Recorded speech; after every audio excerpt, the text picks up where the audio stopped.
ওকে, আমরা যতটুকু পড়ছিলাম তখন আমাদের মনে আছে যে M V R equals to NH by twice pi, এটা আমরা পড়ে আসছিলাম আগের ক্লাসে।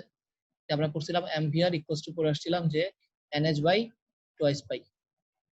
তেমনি আমরা আরেকটা জিনিস পড়ছিলাম যে ই ইকুয়ালস টু এইচ নিউ পড়ে আসছিলাম। তো আমাদের নিউ ছিল কি, আমাদের কম্পাঙ্ক, যেটাকে আমরা বলছিলাম কম্পাঙ্ক, এবং এটা ইকুয়ালস টু কত ছিল, সি বাই ল্যামডা। ওকে, মানে কি ছিল, C equals to nu lambda ছিল, নিউ ল্যামডা। ওকে, এটার নাম হচ্ছে নিউ। তারপর আমরা আরেকটা জিনিস পড়ে আসছিলাম equals to MC square. MC square হলে এটা ছিল আমাদের, এটা ছিল তরঙ্গ ধর্মের জন্য, আর এটা হচ্ছে আমাদের কণা ধর্মের জন্য। দুই ধরনের ধর্মের জন্য, তরঙ্গ ধর্মের জন্য ছিল এরকম, আর এটা ছিল আমাদের কণা ধর্মের জন্য, কণা ধর্মের জন্য। ওকে, আমরা যদি এরপরে চেক করি, তো আমাদের আরেকটা কি পড়ছিলাম আমরা, lambda equals to H by T, বা পি ইকুয়ালস টু আমরা পড়ছিলাম এম ভি। তো সেখান থেকে আসছিল lambda equals to H by M V. আর যদি এটা আলোর বেগ হয়, আলোর বেগের জন্য কি পেয়েছিলাম, আলোর বেগ হলে কি পাবো, lambda equals to H by M C. তো সেখান থেকে আবার ইকুয়ালস টু এম সি স্কয়ারের থেকে আমাদের এই জিনিসটা চলে আসছিল, তাই তো। ইকুয়ালস টু এম সি স্কয়ারের মধ্যে ধরো sorry equals to H nu এর মধ্যে নিউ ইকুয়ালস টু কি লেখা যায়, সি বাই ল্যামডা লেখা যায়। ল্যামডা ইকুয়ালস টু আবার কি লেখা যায়, এইচ বাই পি লেখা যায়। ঠিক আছে, ওখান থেকে mainly equals to MC square কেমনে আসে, মানে এই যে এইচ সি বাই ল্যামডা একটু পর্যন্ত থাকুক। মেইনলি দেখো ইকুয়ালস টু এমসি স্কয়ার আর এইচ নিউ আমরা যদি একসাথে করে দিই তখন আসলে আমাদের এই সমীকরণটা আসে। আমরা যেটা দেখছিলাম যে ইকুয়ালস টু এইচ নিউ আর ইকুয়ালস টু এমসি স্কয়ার যদি একসাথে করে দিই তখন কি আসে, H nu equals to MC square. তো সেখান থেকে আমাদের H equals to C by lambda MC square. তো ওখান থেকে আমাদের কি আসছিল, ল্যামডা ইকুয়ালস টু, এই দেখো এমসি সিজি একটা কাটাকাটি চলে যাবে, এমসি থেকে যাবে। তো হ্যাঁ, আমরা এটা আগের ক্লাসে একবার করাইছিলাম, জাস্ট আমি একটু রিভিউ করতেছি, আর কিছু না যেহেতু। তো ল্যামডা ইকুয়ালস টু আসবে হচ্ছে এইচ বাই এমসি, বা আমরা যেটাকে বলছিলাম কি ল্যামডা ইকুয়ালস টু বলা যায় এইচ বাই এমভি যদি আমাদের সাধারণ বেগ হয়। তো আমরা এই জিনিসগুলো পড়ে আসছি, এবং আমরা আরেকটা জিনিস পড়ছিলাম, সেটা কি পড়ে আসছিলাম, যে আমাদের একটা যদি বোর তত্ত্বের মধ্যে প্রথমেই ছিল আমাদের নিউক্লিয়াসের মধ্যে প্রত্যেক ইলেকট্রনের আকর্ষণের ভ্যালু ছিল কত, আমাদের Z E square by R square. যদি আমরা মানে সিজিএস এককের জন্য চিন্তা করি, সিজিএস একক, সিজিএস এর জন্য আমরা এরকম করি মানে সিজিএস একক। তো ওটার জন্য আমরা কি করছিলাম, যে আমাদের কুলম্ব বল একটা ঘূর্ণায়মান ইলেকট্রনের জন্য, যে আমাদের যদি আমাদের এখানে যদি জেড সংখ্যক প্রোটন থাকে, প্রোটনের চার্জ আর ইলেকট্রনের চার্জ কি সেম ছিল, তো আমরা এখানে জেড ই বলতে পারি। আর এখানে একটা ইলেকট্রনের উপর এই প্রোটনের যে কুলম্ব বল সেটা কি হবে, সেটা হবে কত, Z E square by R square. আর এখানে যদি আমরা সিজিএস এককে নেই তাহলে আমাদের ওই যে সি এর ভ্যালুটা আসে পরে 1, আমরা যে পড়েছিলাম 9 × 10⁹, সেটা হচ্ছে সিজিএস এককে 1 চলে আসে। আর এটার ভ্যালুটা কি ছিল, এই একটা জিনিস বৃত্তাকার পথে ঘূর্ণায়নের কারণে আমাদের যে কেন্দ্রমুখী বলটা তৈরি হয় বা কেন্দ্র বিমুখী বল, এদিকে তো আকর্ষণ বল কাজ করতেছে, আকর্ষণ বল কাজ করতেছে, কারণ কি ভিন্নভূমি চার্জ, এটা হচ্ছে আমাদের পজিটিভ চার্জ, এখানে কেন্দ্রে থাকে পজিটিভ চার্জ, আর এটা হচ্ছে ইলেকট্রন। তাহলে আমাদের যে আকর্ষণ বলটা কাজ করতেছে, অবশ্যই তাহলে একটা বিকর্ষণ বল এদিকে কাজ করতে হবে, যেটা হচ্ছে আমাদের এদিকে আমাদের স্পর্শক বরাবর। যদি আমাদের এই যে বৃত্তাকার পথে আমরা যে ঘুরতেছি, ভি বেগে ঘুরতেছি ইলেকট্রনটা, সেই ইলেকট্রনের একটা কেন্দ্র বিমুখী বল তৈরি হয়, যেটাকে আমরা বলি কেন্দ্র বিমুখী বল, যেটা হচ্ছে কত এম ভি স্কয়ার বাই আর। তো সেখান থেকে আমাদের আসছে বলছে কি এই কেন্দ্র আকর্ষণ বল আর এই কেন্দ্র বিমুখী বল সমান হবে, তখন M V square by R. সেখান থেকে আমাদের ইকুয়েশন দাঁড়ায় কি, আবার M V R equals to NH by twice pi. এই সবগুলো ইকুয়েশন যদি আমি একসাথে করি, তো আমাদের এখান থেকে ইকুয়েশন গুলো একসাথে করার পরে ভি এর ইকুয়েশনটা আসলে এরকম, আমরা এগুলো ক্যালকুলেশন পর্যন্ত দেখাইছিলাম। ভি ইকুয়ালস টু কত আসবে, আমরা মানে ভি ইকুয়ালস টু এখানে আসবে হচ্ছে NH by twice by MR, এগুলো আমরা লিখছিলাম। তারপরে আমাদের কি লিখছিল, আবার আর এর ইকুয়েশনটা দ্বারা করেছিলাম আমরা, যদি এখান থেকে এই ভি এর ভ্যালুটা এখানে বসায় দাও। এই যে এই ভি এর ভ্যালুটা আমাদের এই সমীকরণে বসায় দিলে, ভি এর ভ্যালুটা যদি আমি এখান থেকে এই সমীকরণটা বসায় দিই, তখন আমাদের আর এর ভ্যালুটা আসে এরকম এন স্কয়ার এইচ স্কয়ার, আমরা পড়ছিলাম already 4 pi square M Z ই স্কয়ার, এই ভ্যালুটা আমরা পাইছি অলরেডি। তো এখানে ছিল আমাদের একটু পর্যন্ত ছিল আমাদের কি আমাদের আগের ক্লাস, যেখানে আমরা দেখছিলাম যে আমাদের শুধুমাত্র আমাদের এখানে শুধুমাত্র একটা জিনিস চেঞ্জ হয়, সেটা হচ্ছে এন চেঞ্জ হয়, আর হচ্ছে পরমাণু চেঞ্জ হলে জেড চেঞ্জ হয়। জেডটা কি? জেডটা হচ্ছে পারমাণবিক সংখ্যা, পারমাণবিক সংখ্যা, জেডটা হচ্ছে পারমাণবিক সংখ্যা। আমরা পারমাণবিক সংখ্যা, যেটা পরমাণু চেঞ্জ না হলে চেঞ্জ হয় না, পরমাণু চেঞ্জ তো জেড এর ভ্যালু চেঞ্জ। ধরো আমাদের হাইড্রোজেনের জন্য জেড এর ভ্যালু কত? হাইড্রোজেনের জন্য জেড এর ভ্যালু হচ্ছে 1। তারপর হিলিয়ামের জন্য কত? হিলিয়ামের জন্য জেড এর ভ্যালু হচ্ছে 2। তেমনি করে পরমাণু চেঞ্জ হচ্ছে, জেড এর ভ্যালু বাড়তেছে কমতেছে। যদি পরমাণু চেঞ্জ না হয় তাহলে জেড এর ভ্যালু চেঞ্জ হয় না। আমাদের ইলেকট্রনের ভরগুলা কত আমরা জানি, ইলেকট্রনের ভর কত? আমরা যদি গ্রাম সিজিএস এককে চিন্তা করি 9 কত আসবে আমাদের? 108, 9.108 ইন্টু 10 ইনভার্স 28 গ্রাম। কেজিতে চিন্তা করলে 31। আচ্ছা আমরা পরে চিন্তা করতেছি। এরপরে হচ্ছে আমাদের যে আমাদের কি বলছিলাম এইচ এর ভ্যালু। এইচটা কি? এইচটা হচ্ছে প্লাঙ্কস ধ্রুবক, প্লাঙ্কের ধ্রুবক। প্লাঙ্কের ধ্রুবকের মান মুখস্থ করতে হবে আমাদের। এটার ভ্যালু কত? 6.626 ইন্টু 10 ইনভার্স 27 আর্ক সেকেন্ড। ঠিক আছে, আর্ক সেকেন্ড। তো এটাকে তুমি এভাবে আর্ক সেকেন্ড লিখতে পারো।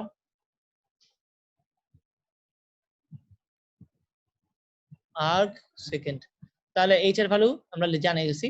তো 6.626 ইন্টু 10 ইনভার্স 27 আর্ক সেকেন্ড। এটা সবগুলা কি সিজিএস এককে। তো আমরা এগুলা দেখবো না। তারপর আর কি ছিল? আর বাকি জিনিসটা ছিল আমাদের ইলেকট্রনের চার্জ। সিজিএস এককে ইলেকট্রনের চার্জ সব সিজিএস এককে চিন্তা করতেছি। সেটা হচ্ছে আমাদের 4.8 ইন্টু 10 ইনভার্স 10 ইএসইউ। ইএসইউ তো এখানে আসলে মাইনাস হবে একটা। তো যাই হোক আমরা এই মাইনাস প্লাস নিয়ে দিব না, ম্যাথ করার সময় আমরা কোনো চার্জের প্লাস মাইনাস দিব না। তো আমাদের আর এর ভ্যালুটা আসলে কি চিন্তা করতে হবে? এগুলো কিন্তু ফিক্সড, এগুলো সবগুলো ফিক্সড। তাহলে আর এর ইকুয়েশনটা কি ছিল? N square H square 4 pi square M Z ই স্কয়ার। তো সেখান থেকে আমরা দেখতে পাচ্ছি কেবলমাত্র এন স্কয়ার জেড বাদে বাকি যে অংশটুকু ছিল H square 4 pi square M E square, এই ভ্যালুটা একদম সবসময় ফিক্সড। তো ওরা কি করছে? এই ভ্যালুটা আগে বাইর করে নিছে। এটা যে কোনো এনটা কি নির্দেশ করে?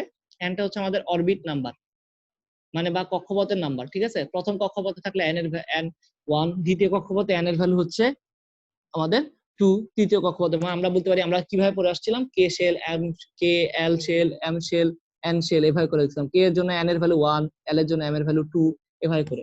তো এটা হচ্ছে অরবিট নাম্বার বা অরবিট সংখ্যা। আমরা যদি দেখি তো আমাদের একটু পর্যন্ত আশা করি মানে আমাদের এই ভ্যালুটা আমরা যদি বসায় দিই, ওই যে আমাদের এখানে এইচ এর ভ্যালু এম এর ভ্যালু ই এর ভ্যালু বসায় দিলে এই ভ্যালুটা আসবে কত? এই ভ্যালুটা মুখস্থ মান মনে করো 0.5301 ইন্টু 10 ইনভার্স 8 আসবে। আর এন স্কয়ার জেডটা নিজেদের মতো থেকে গেল। তো এটা আসলে কত জানো? এটা হচ্ছে এত সেন্টিমিটার, যেহেতু আমাদের এখানে আর এর ভ্যালু গুলো সব সেন্টিমিটার আসবে। তো সেন্টিমিটার, এখন আমাদের এটাও জানা আছে যে আমরা এখানে লিখলাম 10 ইনভার্স 8 সেন্টিমিটার ইকুয়ালস টু কত জানো? আমরা 1 অ্যামস্ট্রং। অ্যামস্ট্রং হচ্ছে আমাদের একটা একক, যেটাকে আমরা বলতে পারতাম 10 ইনভার্স 10 মিটার।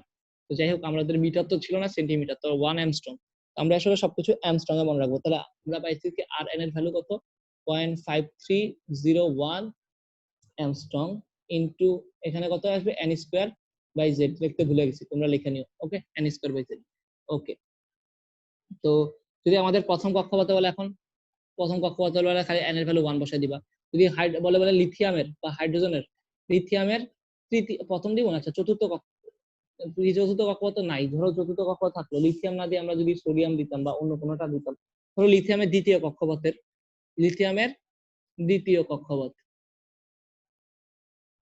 ফের ইলেকট্রনের কক্ষপথের ব্যাসার্ধ বলো, ব্যাসার্ধ। তো দ্বিতীয় কক্ষপথের বেলা এখন লিথিয়ামের বেলা কত? লিথিয়াম হচ্ছে 3 নাম্বার, জেড কত? জেড হচ্ছে 3। আমাদের এন এর ভ্যালু কত? এন এর ভ্যালু হচ্ছে 2 নাম্বার কক্ষপথ, তাহলে এর জন্য 2। তাহলে আমরা জানি 2 যদি হয় তাহলে আমরা এখান থেকে আর এন এর ভ্যালু মুখস্থ বলতে পারি কত? 2 স্কয়ার বাই হচ্ছে আমাদের 3, এখানে হচ্ছে 0.5301 অ্যামস্ট্রং বসাই দিলা, তাহলে এত হয়ে গেল। পারলা, অঙ্ক শেষ। তাহলে আমরা যদি আবার এটা চিন্তা করতে পারি,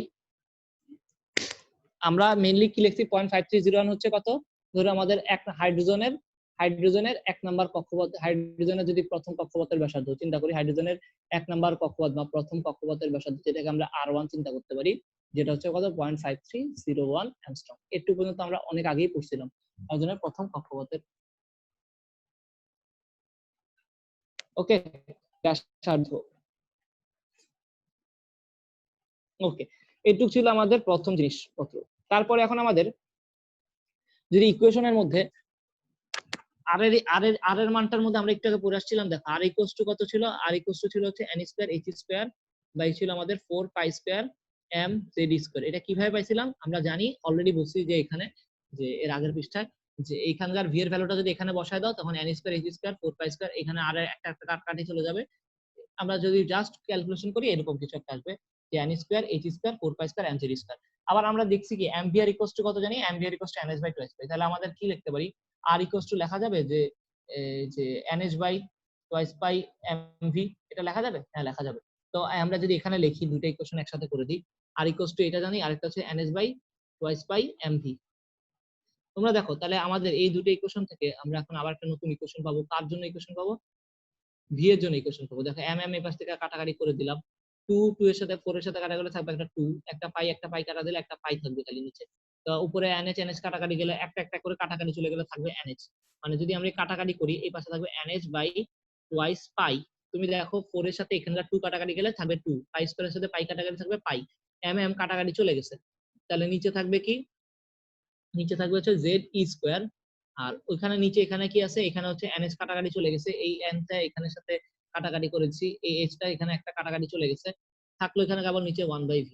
তাহলে ভি ইকুয়েশনটা আমরা অফিসটা লিখতে পারি, উল্টাই দিলেই তাই আসা পড়বে, তাই না? তাহলে ভি ইকুয়ালস টু কি আসে, twice pi z E square by হচ্ছে আমাদের কি এনএচ। এখন তোমরাই যদি বলো twice pi z E square by n h, আমরা একটা অন্য কালার দিয়ে লিখি, অনেকক্ষণ এক কালার দিয়ে লিখছি।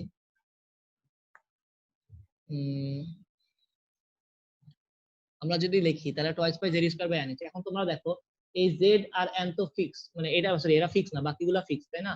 Toys pi e square by h, এটা কি ফিক্স না? এটা তো ফিক্সড। তাহলে আমরা যদি যদি চিন্তা করি তাহলে আমাদের বাকি থাকলো কি ভি।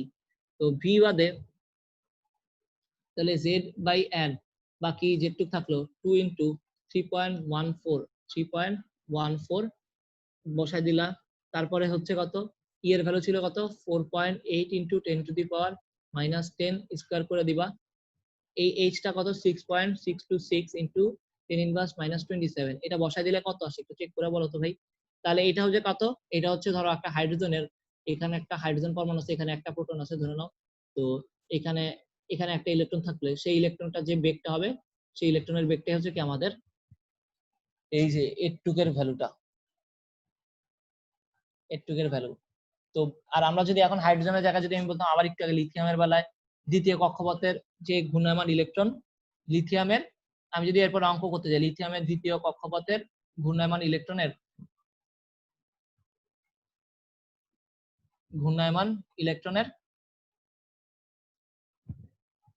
কি থাকবে, ইলেকট্রনের বেগ কত যদি বাইর করতে বলি, তাহলে আমি কি করব, এই ভ্যালুটার সাথে জাস্ট জেড বাই এন গুণ করে দিব। লিথিয়ামের জন্য জেড এর ভ্যালু কত হবে, লিথিয়ামের জন্য জেড এর ভ্যালু মাত্রই পড়ছি, লিথিয়াম হচ্ছে 3 নাম্বার মূলক, তাহলে জেড এর হচ্ছে 3, আর আমাদের এখানে এন এর ভ্যালু কত, এন এর ভ্যালু 2। তো তুমি অঙ্ক করে দিবা, হয়ে যাবে। তো আমাদের এখানে এই ভ্যালুটা তাহলে আমরা একটু মুখস্থ করার চেষ্টা করতে হবে, এই ভি এর ভ্যালুটা কত আসে, কেউ একজন বের করে বলো তো কত আসে।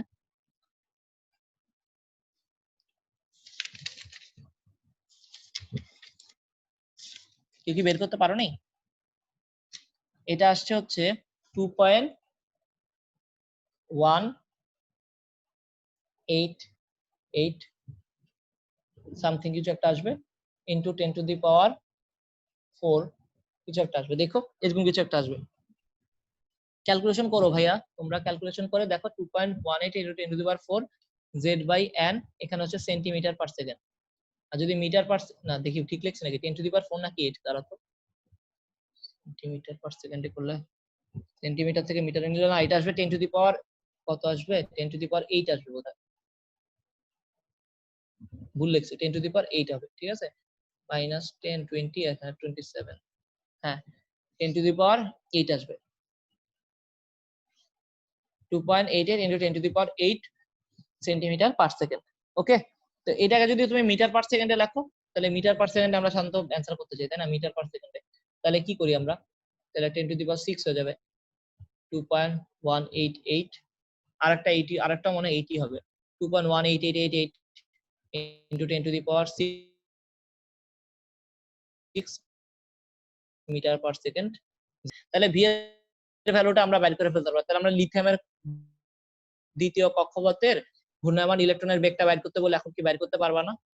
জেড এর ভ্যালুটা কত? জেড এর ভ্যালু হচ্ছে আমাদের 3, জেড এর ভ্যালু হচ্ছে 3, এন এর 2, এন হচ্ছে 2.1888 into 10 to the power 6 metre per second করে দিবা, ক্যালকুলেশন শেষ।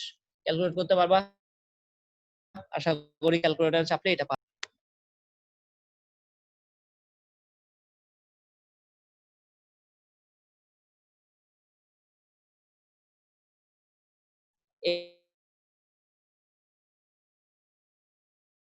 এটা তো আমাদের স্থিতিশক্তি আর গতিশক্তির জন্য আমরা যদি ক্যালকুলেশন করতে যাই, তা আমাদের কি কি জিনিস লাগা উচিত? স্থিতিশক্তি বের করার জন্য আমাদের একটু ইন্টিগ্রেশন শেখা লাগবে। আমরা যদি চিন্তা করি আমাদের নিউক্লিয়াস থেকে অসীম দূরত্ব থাকে, তখন আমাদের ইলেকট্রনের স্থিতিশক্তির মানকে মানে সর্বোচ্চ ধরা হয়, আর এই সর্বোচ্চ মানটি হচ্ছে 0। আমরা কি বলছি, কোন একটা ইলেকট্রন মানে আমাদের যদি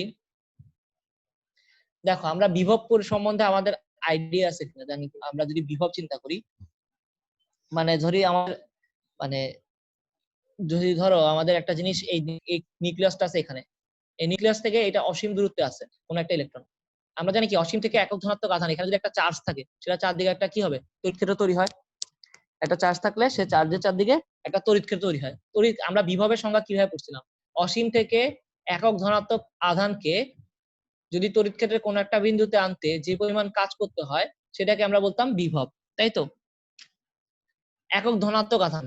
তো ধনাত্মক আধানকে আনার জন্য আমাদের কাজ করতে হইতো, তখন আমাদের কাজটা হইতো কি পজিটিভ কাজ হইতো।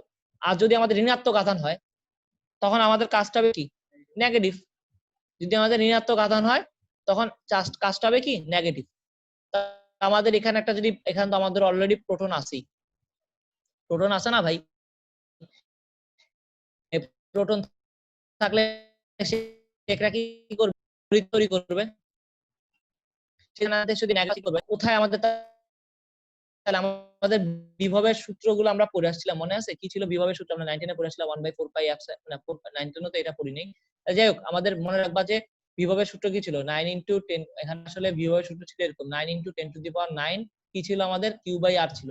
এই সূত্রটা কি পড়ে আসছি 19 এ আমরা পড়ে আসছি। তো ওই সূত্রটা অনুযায়ী দেখো তাহলে আমাদের বিভবের মান আর যদি অসীম হয়, আর যদি অসীম বসায় দাও, ইনফিনিটি বসায় দাও, তাহলে আমরা এটা একটু বাদ দিয়ে এটা ইন্টারে পড়বো, আমি যেটা লিখতে নিছিলাম তো ওইটা ইন্টারে পড়বো, পরে আমরা এটা তাহলে আর যদি ইনফিনিটি বসায় দাও তাহলে এখানে ভি এর ভ্যালুটা কি আসবে 9 into 10 to the power 9, q এর ভ্যালুটা কিউ এর মতই রাখলাম ধরে নাও, আর এর ভ্যালু যদি ইনফিনিটি বসে তাহলে ইনফিনিটি 1/ইনফিনিটি কত 0, তাহলে ভি এর ভ্যালুটা আসবে 0। আমাদের মনে রাখতে হবে যে অসীমে আমাদের অসীমে আমাদের কিসের মানটা পজিটিভ, মানে এই যে অসীমে স্থিতিশক্তির মানটা 0। স্থিতিশক্তি আসলে কৃতকাজ, মানে মানে স্থিতিশক্তিটা হবে কি আমাদের কৃতকাজের সমান। তা অসীমে স্থিতিশক্তির ভ্যালুটা কত? স্থিতিশক্তির ভ্যালু হচ্ছে মানে একটা ইলেকট্রনের স্থিতিশক্তি অসীম দূরত্বে যখন থাকে তখন একটা ইলেকট্রনের বেলা, এটা কার জন্য, ইলেকট্রনের জন্য চিন্তা করছি। ইলেকট্রনের অসীমে যখন থাকে তখন স্থিতিশক্তিটার ভ্যালুটা কত? স্থিতিশক্তির ভ্যালু হচ্ছে কত? স্থিতিশক্তির ভ্যালু হচ্ছে 0। তাহলে নেগেটিভ চার্জকে আমি যখন আনবো তড়িৎ ক্ষেত্রে আনবো, তখন আমাদের এই যে আমাদের এখানে একটা প্রোটন আছে, ধরো একটা প্রোটন আছে, এই প্রোটনের চারদিকে এটা একটা নিজস্ব তড়িৎ ক্ষেত্র আছে, ধরো আমাদের এই রেডিয়াস পর্যন্ত এই তড়িৎ ক্ষেত্রটা আছে। যখন আমাদের এই তড়িৎ ক্ষেত্রে নিয়ে আসবো এই ইলেকট্রন চার্জটাকে, তাহলে আমাদের এই ক্ষেত্রে কাজটা কি হবে, কাজটা হবে নেগেটিভ কাজ। আর নেগেটিভ কাজ করলে সেটাই আসলে কি আমাদের এটার মানে এই কাজটা যদি নেগেটিভ হয় সেটা কি আসলে কাজটা যদি স্থিতিশক্তি সমান হয় তাহলে আমাদের কি আমরা সেই কাজটা কি বের করতে পারবো? আমরা তাহলে এখন ওই কাজটা বের করার চেষ্টা করি। তো এই কাজ তাহলে আমাদের স্থিতিশক্তির ভ্যালুটা কি হবে? স্থিতিশক্তির ভ্যালুটা হবে কি নেগেটিভ হবে। আইসি শক্তির সর্বোচ্চ মান কত? 0। তাহলে সর্বোচ্চ মান যদি 0 হয় তাহলে অন্য যে কোনো ভ্যালুই কি হবে আমাদের নেগেটিভ।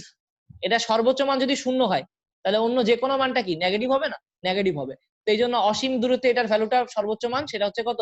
0। আর যখন আমাদের তড়িৎ ক্ষেত্র কোনো একটা জায়গায় আসে তখন কি হবে? এই কাজটা তো ঋণাত্মক কাজ হবে। তো কাজ ঋণাত্মক হওয়ার কারণে কি স্থির শক্তিটাও কি হয়ে যায়? ঋণাত্মক হয়ে যায়। কারণ এটা আকর্ষণ বলের দরুন কাজ হয়ে যায়। তো আমাদের সবসময় মনে রাখবা বিকর্ষণ মানে আমরা বিকর্ষণ বলের বিরুদ্ধে কাজ করে সেটা পজিটিভ। আর আকর্ষণ বলের দরুন যদি কাজগুলো হয় সেগুলো হচ্ছে কি আমাদের নেগেটিভ। এটা আমরা যখন আমরা কাজ ক্ষমতা শক্তির অধ্যায় পড়বো তখন একটু ভালোভাবে ক্লিয়ার হবো যে বিকর্ষণ বলের বিরুদ্ধে কাজ করলে তখন কাজগুলো হয় পজিটিভ, আকর্ষণের ধরুন যে কাজগুলো হয় সেই কাজগুলো হয় নেগেটিভ। আর এখানে দেখো এই পজিটিভ চার্জ ঋণাত্মক চার্জকে কি করবে? আকর্ষণ করবে। তো এই কারণে আকর্ষণের ধরুন যে কাজটা হবে সেটা কি হবে? নেগেটিভ হবে। আমাদের এখানে কাজটা তাহলে কি হবে? অসীম থেকে একটা ইলেকট্রনকে ধরে নাও আমাদের এই তড়িৎ ক্ষেত্রের কোন একটা বিন্দুতে আনতে। ধরো তড়িৎ ক্ষেত্রে আমাদের রেডিয়াস, এটা ধরো আমাদের আর রেডিয়াস আছে এখানে। আমি একটা অন্য কালার ইউজ করি তাহলে একটু ক্লিয়ার হবে। ধরো আমাদের এখানে আর রেডিয়াস আছে। অসীম থেকে এই আর দূরত্বে এই এই এই অরবিটা আনতেছি আমরা, এই কক্ষপথে আনার চেষ্টা করতেছি। এখানে ছিল ইনফিনিটি দূরত্ব ছিল, সেখান থেকে আমি আর দূরত্বে এই ইলেকট্রনটাকে আনার চেষ্টা করতেছি। এখানে যে ইলেকট্রনটা ছিল এই ইলেকট্রনটাকে আমি আর দূরত্বে আনার চেষ্টা করতেছি, এই ইলেকট্রনটাকে। তো আনার চেষ্টা করতেছি, এখন আমাদের এখান থেকে অসীম থেকে আর দূরত্বে আনতে যে কাজটা হবে সেটা আমরা বাইর করব। এখন আমাদের একটা জিনিস মনে রাখতে হবে, আমরা কাজ যে জিনিসগুলো পড়ে আসছি সেটা আমাদের একটু অন্যভাবে চিন্তা করতে হবে। আমরা এখন পর্যন্ত ইন্টিগ্রেশন সম্বন্ধে আমাদের কোনো আইডিয়া নেই। তো আমরা জাস্ট ইন্টিগ্রেশনের এটা এই কাজটা আসলে ইন্টিগ্রেশন করে বের করা হয়। ইন্টিগ্রেশনটা কি ভাই? আমাদের দুই রকমের জিনিস আছে, একটা হচ্ছে ডিফারেন্সিয়েশন আর একটা আছে ইন্টিগ্রেশন। এখন ডিফারেন্সিয়েশন আর ইন্টিগ্রেশনটা কি আসলে দেখো। ইন্টিগ্রেশন মানে ডিফারেন্সিয়েশন মানে হচ্ছে যে আমার ধরো এখানে একটা বিশাল রুটি বানাইলাম আমি। বাংলাদেশে ধরো আমাদের এখন কত কোটি মানুষ আছে? 16 কোটি মানুষ। ধরো আমি 16 কোটি মানুষের জন্য আমি একটা বড় আকৃতির রুটি বানাইলাম। 16 কোটি মানুষ প্রত্যেককে আমি খাওয়াইতে চাই। তা এখন এই রুটিটা থেকে তাহলে প্রত্যেককে আমি কি করব? এরকম ক্ষুদ্র ক্ষুদ্র ভাগে টুকরা করে দিলাম। ধরো আমি এরকম একটা টুকরা করে দিলাম, এরকম 16 কোটিটা টুকরা করব আমি। প্রত্যেকের প্রত্যেকের মুখে আমি খাবার দিতে হবে। এজন্য আজকে আমাদের দেশের জননেত্রী শেখ হাসিনা কি করবে? প্রত্যেকের জন্য একটা করে, মানে এই 16 কোটি মানুষের জন্য বিশাল একটা রুটি বানাইছে, সেই রুটি থেকে একটা করে পিস প্রত্যেকের জন্য দিবে। এটা হচ্ছে তাহলে এই যে একটা বিশাল রুটি, এই বিশাল রুটিটাকে আমি কি করলাম? এই 16 কোটি ভাগে ভাগ করে এই ক্ষুদ্র ক্ষুদ্র ভাগে ভাগ করলাম। এতটুকু হবে না, আরো ছোট ক্ষুদ্র ক্ষুদ্র ভাগ করলাম। এই ক্ষুদ্র ক্ষুদ্র ভাগে প্রত্যেকটা টুকরাকে ক্ষুদ্র ক্ষুদ্র ভাগে ভাগ করলাম। আসলে আমি একদিক বরাবর ভাগ করলেই হতো, আমি জাস্ট তোমাদের বোঝানোর জন্য বুঝালাম যে 16টা ক্ষুদ্র ক্ষুদ্র কোটি মানে টুকরা করলাম। এই 16 কোটি ক্ষুদ্র ক্ষুদ্র টুকরা কি করবে? আমাদের প্রত্যেকটা মানুষের কাছে দেওয়ার জন্য। এই যে ভাগ করা, এই ভাগ করার পরে আমাদের যে ছোট্ট একটা পিস পাওয়া যাবে, ধরুন এই ছোট্ট পিসটা হচ্ছে এরকম একটা পিস, আরো ছোট করলাম ধরেন। এই যে ছোট্ট একটা পিস দেখতে পাচ্ছ এখানে, যেটাকে আমি মার্ক করে দিলাম অন্য, আচ্ছা অন্য একটা কালি দিয়ে মার্ক করা উচিত ছিল, ধরুন আমি একটা অন্য কালার দিয়ে মার্ক করে দিলাম। এই যে ছোট্ট একটা পিস দেখতে পাচ্ছ, এই ছোট্ট পিসটাই হচ্ছে কি আমাদের সেই ডিফারেন্সিয়েশনের ফলাফল। মানে ডিফারেন্সিয়েশন মানে হচ্ছে কি ক্ষুদ্র ভাগে ভাগ করা। ক্ষুদ্র ভাগে, আমরা ম্যাথে এটা খুব ভালোভাবে করবো, ফিজিক্সও দরকার হবে। ক্ষুদ্র ভাগে ভাগ করা। আর ইন্টিগ্রেশনটা কি? ইন্টিগ্রেশনটা হচ্ছে জড়ো করা। তুমি যদি এখন জড়ো করা বা একত্রে করা,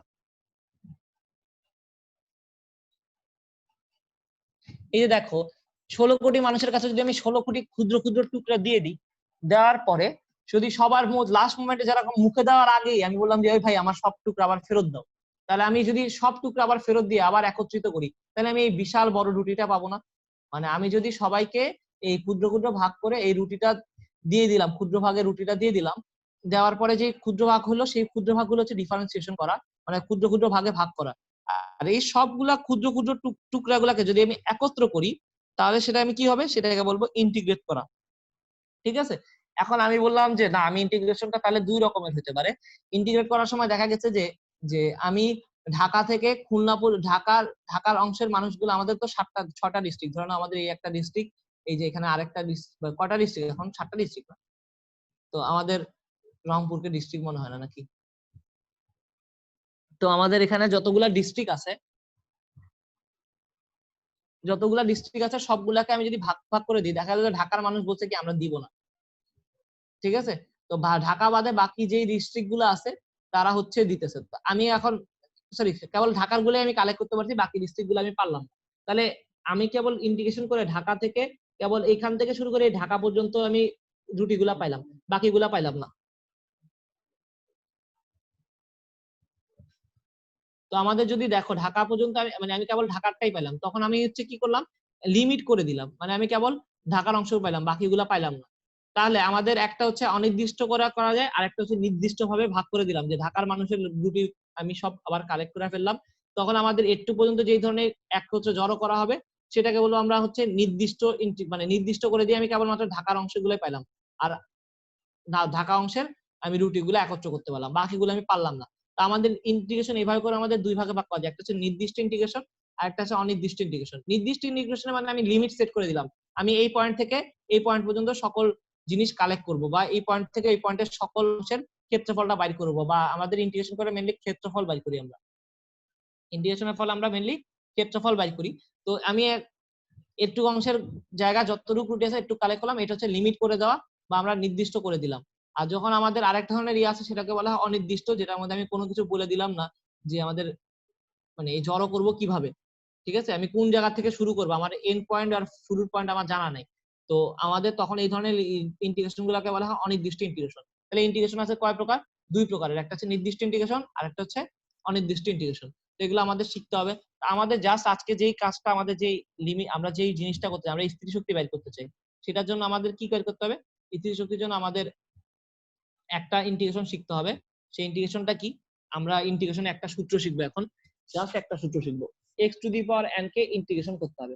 তো ইন্টিগ্রেশনের সাইনটা হচ্ছে এরকম, ইন্টিগ্রেশনের সাইনটা হচ্ছে এরকম, এইটা কার সাপেক্ষে, যার সাপেক্ষে তাকে হচ্ছে ডি এর ডি লেখার পরে যেই যেটা লিখবো সেটা সাপেক্ষে হচ্ছে আমাদের ইন্টিগ্রেশন। যদি আমি ডি এর পরে এক্স লিখছি তাহলে কি এক্স এর সাপেক্ষে কাকে ইন্টিগ্রেশন করব, x to the power N কে ইন্টিগ্রেশন করব। তার সাপেক্ষে কাকে, এক্স এর সাপেক্ষে আমি এই যে ডি এর পরে যেটা লেখা থাকবে তার সাপেক্ষে হচ্ছে আমি এখানে যা থাকবে ডি এক্স এর সামনে যা, ডি এর সামনে যা থাকবে সেটাকে ইন্টিগ্রেশন করব। তাহলে আমি এক্স এর সাপেক্ষে মেইনলি কি করতেছি, এক্স এর সাপেক্ষে আমি X to the power N কে ইন্টিগ্রেশন করতেছি। ওকে, আমার এইখানে এই চিহ্নের পরে যদি দেখো এইখানে আর এইখানে এই দুইটা জায়গায়, এই জায়গা আর এই জায়গায় যদি কিছু দেয়া থাকে তখন হচ্ছে এক ধরনের ইন্টিগ্রেশন, সেটাকে বলবো আমরা নির্দিষ্ট। আর যদি কিছু না দেয়া থাকে তখন সেটাকে বলবো আমরা অনির্দিষ্ট ইন্টিগ্রেশন। ওকে, তাহলে নির্দিষ্ট ইন্টিগ্রেশন আর অনির্দিষ্ট ইন্টিগ্রেশন। তাহলে আমি এখন কি করতেছি, এখন আমার কিছু দেয়া নেই, তাই আমি এখন যেটা করতেছি সেটাকে বলবো আমি অনির্দিষ্ট ইন্টিগ্রেশন। আমার এখানেও কিছু দেয়া নেই, এখানেও কিছু দেয়া নেই, তাহলে আমি কি করতেছি, অনির্দিষ্ট ইন্টিগ্রেশন করতেছি।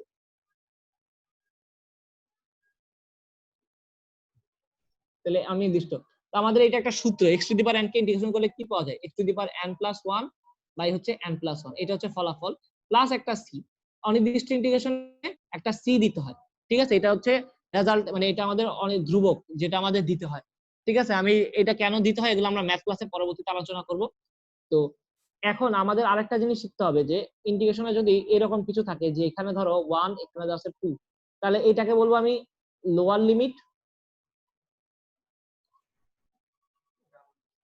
এটাকে বলবো আপার লিমিট, ঠিক আছে। এইটা আমাদের মনে রাখতে হবে। যদি আমি X to the power N বা X to the power N না লিখে আমি যদি এখানে এক্স টু দি পাওয়ার, মানে আমি ইন্টিগ্রেশন করতেছি x to the power N এর জায়গায়, এন এর ভ্যালু তো যে কোনো কিছু হতে পারে, এন এর জায়গায় আমি দেখলাম হচ্ছে এক্স কিউব, তাহলে এটার ইন্টিগ্রেশন করলে কি হবে, ফার্স্ট আমি এক্স কিউবের ইন্টিগ্রেশন করলে কি হবে, দেখো এন এর আমি N plus one N plus one, তাহলে X to the power X কিউবের করলে কি আসবে, X to the power three plus one, নিচে হবে কত, থ্রি প্লাস ওয়ান, ঠিক আছে। এটা কি বুঝতে কারো সমস্যা, আশা করি এটা বুঝতে কারো সমস্যা নেই। এখন এই লিমিট গুলা কই যাবে, এখন আমি এইটা যেটা লিখছি এটা হচ্ছে নির্দিষ্ট ইন্টিগ্রেশন, এটা ছিল অনির্দিষ্ট, অনির্দিষ্টের মধ্যে একটা সি আসতো, এই যে সিটা আসতো, আর এটা আমি এখন যেটা করতেছি সেটা হচ্ছে নির্দিষ্ট ইন্টিগ্রেশন, এটা ছিল অনির্দিষ্ট। নির্দিষ্টটার মধ্যে কি হয় যে আপার লিমিট আর লোয়ার লিমিটটা কি করব, এখানে যেটা থাকবে এই যে এখানে এরকম করে থার্ড ব্র্যাকেট দিয়ে এখানে লোয়ার লিমিট এখানে লিখলাম, আপার লিমিট এখানে লিখলাম। তাহলে আমাদের এখানে 3+1 করলে কি আসে, এক্স টু দি পাওয়ার 4 আসে, নিচে আসবে কি 4 আসবে। তো এটা হচ্ছে সূত্র, খালি আমি সূত্র করছি ভাই, আমি একটা নতুন সূত্র শিখছি, সেই সূত্রটা ইউজ করলাম। X to the power N কে ইন্টিগ্রেশন করলে কি আসে, X to the power N plus one N plus one plus C. আর এইখানে যখন অনির্দিষ্টের মধ্যে যেমন প্লাস সি আসছে, নির্দিষ্টের মধ্যে আর কোনো প্লাস সি আসে না, সেই প্লাস সি এর পরিবর্তে লিমিট গুলো আমি এভাবে লিখে দিলাম। লিমিট কি আমার লেখা হয়েছে, এখানে আমি লিখলাম 1, এখানে লিখলাম 2। তারপর আমাদের কি করতে হয় জানো, এরপরে হচ্ছে এই যে আমার যে রেজাল্টটা, সেই রেজাল্টের মধ্যে ফার্স্টে আপার লিমিট বসাইতে হবে, তারপর বিয়োগ লোয়ার লিমিট, মানে আমাদের কি করতে হবে, ফার্স্টে আপার লিমিট বসাবো বিয়োগ লোয়ার লিমিট, মানে যে রেজাল্টটা থাকবে সেটা আমাদের আপার লিমিট বসাবো, তারপর লোয়ার লিমিট বসাবো। এটা হচ্ছে আমার রেজাল্ট, খুবই সহজ। মানে জাস্ট তুমি এখন প্রথম দিকে আসো দেখে একটু কঠিন লাগতেছে, তাহলে 2^4/4 বিয়োগ 1^4/4 এটা করলাম। তা আমাদের এটা হচ্ছে ইন্টিগ্রেশনের রেজাল্ট। তাহলে 2^4 এর ভ্যালু কত, 16/4 মাইনাস হচ্ছে 1/4, তাহলে আসবে অ্যান্সার হচ্ছে 15/4। এইভাবে করে আমাদের ইন্টিগ্রেশন করে। সূত্রটা খালি এই সূত্রটা শিখবো আমরা একটু পরে, একটা এই যে কথাগুলো বলছি শুধুমাত্র আমরা স্থিতি শক্তিটা বাইর করার টপিকটা শেখার জন্য। তাহলে x two the power n কে যদি ইন্টিগ্রেশন করলাম কার সাপেক্ষে, x এর সাপেক্ষে, x two the power n K x এর সাপেক্ষে, এখানে d এর পরে যা থাকবে সেটার সাপেক্ষে হচ্ছে আমি ইন্টিগ্রেশন করতেছি। তো এইটার সাপেক্ষে এইটা সাপেক্ষে কথাটা বুঝলাম না ভাই, x এর মাধ্যমে আমি হচ্ছে x এর দ্বারা হচ্ছে আমি এটাকে এই x two the power n কে আমি ইন্টিগ্রেশন করলাম, মানে এখানে যত কিছু থাকবে সেগুলোকে আমি জড়ো করার চেষ্টা করব। x two the power n K integration করলে কি হবে, x two the power n+1 এটা একটা সূত্র। আর অনেক এখানে প্লাস সিটা আসছে, অনির্দিষ্ট ইন্টিগ্রেশনের জন্য একটা প্লাস সি আসে। আর নির্দিষ্ট ইন্টিগ্রেশনে কি থাকে, দুইটা জিনিস থাকে, একটা থাকে আপার লিমিট, সরি একটা লোয়ার লিমিট, একটা থাকে আপার লিমিট। তো আমি আপার লিমিট আর লোয়ার লিমিট বসাই দিলাম, আর এখানে আগে যেরকম ছিল সেরকম x two the power n থাকতে পারতো, আমি x two the power n এর জায়গায় একটা 3 দিলাম যাতে তোমরা একটা ম্যাথ ধরতে পারো, এখানে 3 দিলাম, তো dx দিলাম। এখন এই x কিউব রে করলে কি আসবে, 3+1, n এর জায়গায় যেমন n+1 আসতো, তাহলে 3+1 তাহলে x টু দি পাওয়ার 4/4 আসলো। এখানে আমাদের কি হবে, এই যে চিহ্ন যে এরকম ছিল, এরপর আমাদের এই যে আপার লিমিট আর লোয়ার লিমিটকে এরকম একটা থার্ড ব্র্যাকেট দিয়ে লিখে দিতে হবে। তো আমাদের কাজ কি, ফার্স্টে আপার লিমিটটা বসাবো বিয়োগ লোয়ার লিমিট, তাহলে আপার লিমিট বসে আসবে কত, 4 টু দি পাওয়ার 4/4, আর এরপর লোয়ার লিমিট ওই যে x এর জায়গায় যেখানে যার সাপেক্ষে করছি না, সেই x এর জায়গায় বসাবো, এই যে x টার জায়গায় আমি হচ্ছে আপার লিমিট আর লোয়ার লিমিট বসাই দিব। আপার লিমিট বসাইলাম বিয়োগ লোয়ার লিমিট করে দিলাম, অ্যান্সার এসে পড়লো। এটা করেছি, এটা একটা ম্যাথ করলাম। এখন ম্যাথের পরিবর্তে এখন আমি একটু ইন্টিগ্রেশন করতে গেলে কি আসবে দেখো, আমাদের স্থিতিশক্তি বের করতে হবে, তাই তো। আমি স্থিতিশক্তি বের করার জন্য তো আমাদের কি করতে হবে, অসীম থেকে একটা ইলেকট্রনকে, এই যে অসীম ছিল এখানে, ধরো অসীমের একটা ইলেকট্রন ছিল, এটা দূরত্ব কত অসীম, এই অসীম থেকে একটা ইলেকট্রনকে আমাদের এই আর ব্যাসার্ধের পথে আনতে হবে। তো আমাদের এখানে যে পরিমাণ কাজ হবে সেটাই হচ্ছে কি আমাদের, আমাদের স্থিতিশক্তি, ঠিক আছে। এখন আমরা কাজের জন্য যে W=Fs পড়ে আসছিলাম, এস এর পরিবর্তে এখন আমাদের দেখো, আমাদের এখানে মানে এখানে অনেক কাজ হচ্ছে, সে অনেক কাজকে আমরা একটা খুব ক্ষুদ্র কাজে অংশ ভাগ করে নিলাম, সেটাকে বলে আমরা dr পরিমাণ কাজ বা dx এর পরিমাণ, dr পরিমাণ কাজ, খুব ক্ষুদ্র একটা অংশ। ধরো আমাদের এখানে যে এরকম এই যে একটু আগে আমরা খুব ক্ষুদ্র অংশ দেখছিলাম না, এই যে এখানে যে আমরা দেখছিলাম, এখানে আমরা যখন দেখছিলাম এই যে এই ক্ষুদ্র অংশটা, এই ক্ষুদ্র অংশটাকে আমরা বলতে পারতাম কি, যদি আমরা ক্ষুদ্র অংশকে dx অংশ বলতে পারতাম, বা একটা ক্ষুদ্র অংশ যেটাকে আমরা dr অংশ বলতে পারতাম, এইটা আমরা যে বলছি সাপেক্ষ, এই ক্ষুদ্র অংশটাই হচ্ছে কি আমাদের f dx, বা মানে এই dx বা এই dr টা। তো এখানে আমাদের কাজ করার সময় কাজের জন্য সূত্রটা হচ্ছে কি f dr।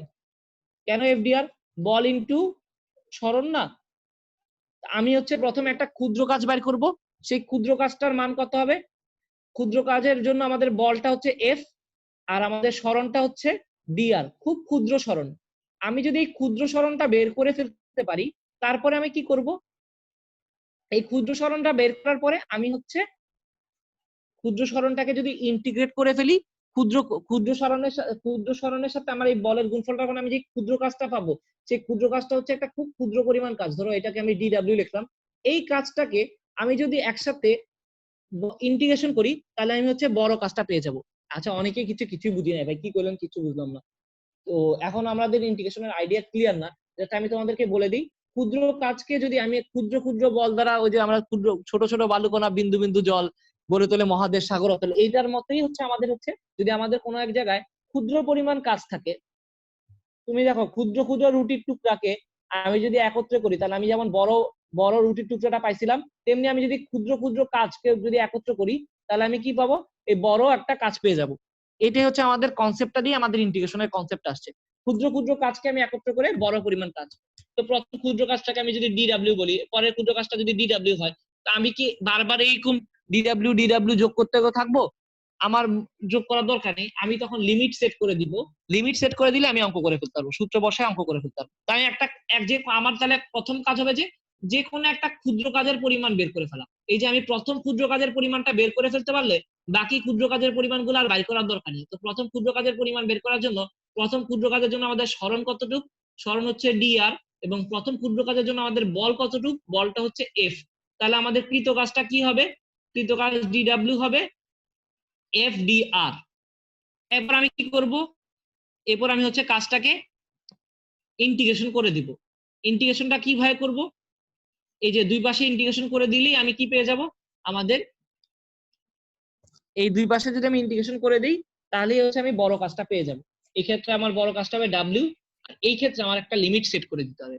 সেই লিমিটের মান আমাদের জানা আছে। দেখো আমাদের এখানে কি করছি, দেখো আমি এখানে লিমিটের ভ্যালুটা জানি, অসীম থেকে আরে আনতেছি, অসীম থেকে আরে আনতেছি। তাহলে অসীমের ভ্যালুটা কত, এখানে আপার অসীম যেখান থেকে আনতেছি সেটা হচ্ছে লোয়ার লিমিট, আর যেখানে আনতেছি সেটা হচ্ছে আপার লিমিট। তাহলে আমাদের কৃত কাজটা কত হবে, কৃত কাজ ডাব্লিউ ইকুয়াল হবে ইনফিনিটি থেকে আর, এখানে এফ ডি আর। এই এফ এর ভ্যালুটা আমাদের জানতে হবে, এফ এর ভ্যালুটা কত, এফ এর ভ্যালু আমাদের কি আকর্ষণ বলের কারণে আসতেছে না, আকর্ষণ বলের ভ্যালু আমি পেয়ে গেছি কত, Z E square by R square পেয়ে গেছি। তাহলে আমি সেটা যদি এখানে বসাই দিতে পারি তাহলে আমাদের কাজটা হয়ে যাবে। তাহলে ডাব্লিউ ইকুয়াল কত হবে, ডাব্লিউ ইকুয়াল হবে আমাদের ইনফিনিটি টু আর, এখানে হবে কত Z E square by R square, এখানে আসে জি আর। তো দেখো এটা তো ধ্রুবক অংশ, এটাকে বাইরে নিয়ে চলে গেলাম আমি, জেড ই স্কয়ার, এখানে থাকবে কত আর, আর ওয়ান বাই আর স্কয়ার কে কি লেখা যায়, ওয়ান বাই আর স্কয়ার কে লেখা যায় R to the power minus two. আমি R to the power minus two লিখে দিলাম। ডি আর, আমি এক্স দিয়ে শিখছি, এখন আর দিয়ে কি পারবো না, এক্স দিয়ে শিখলে আর দিয়ে তো অবশ্যই পারবো। আমি যদি x to the power N থাকতো তখন কি লিখতাম, তখন লিখতাম x to the power N plus one, নিচে হয়তো এন প্লাস ওয়ান। তাহলে এখন আর টু দি পাওয়ার কি হবে, minus two plus one, minus two plus one. তাহলে আমাদের এটা হয়ে গেল। আর আমি এখানে যেহেতু লিমিট আছে তাহলে আমি কি করব, থার্ড ব্র্যাকেট দিয়ে দিব, মাইনাস ইনফিনিটি টু আর হয়ে গেল।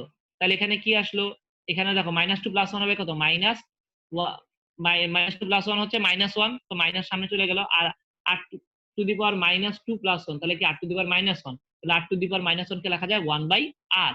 আমি লিখে ফেললাম ওয়ান বাই আর।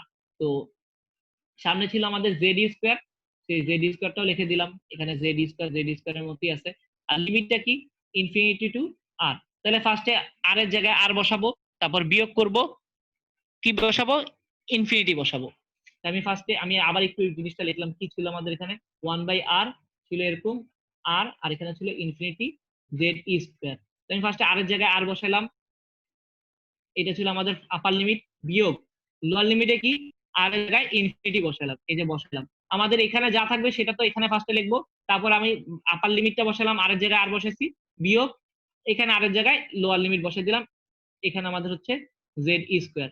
দেখো ওয়ান বাই ইনফিনিটি জিরো, তাহলে আসলো কি মাইনাস ওয়ান বাই আর, আর এখানে থাকলো কি এটা তো জিরো, এটার ভ্যালুটা জিরো এসে পড়লো, minus one by r into z square. তাহলে আলটিমেটলি স্থিতি শক্তির ভ্যালুটা কি আসলো, minus z square by r. এটা হচ্ছে আমাদের স্থিতি শক্তি। অনেক কষ্টে বের করলাম আমাদের স্থিতি শক্তিটা।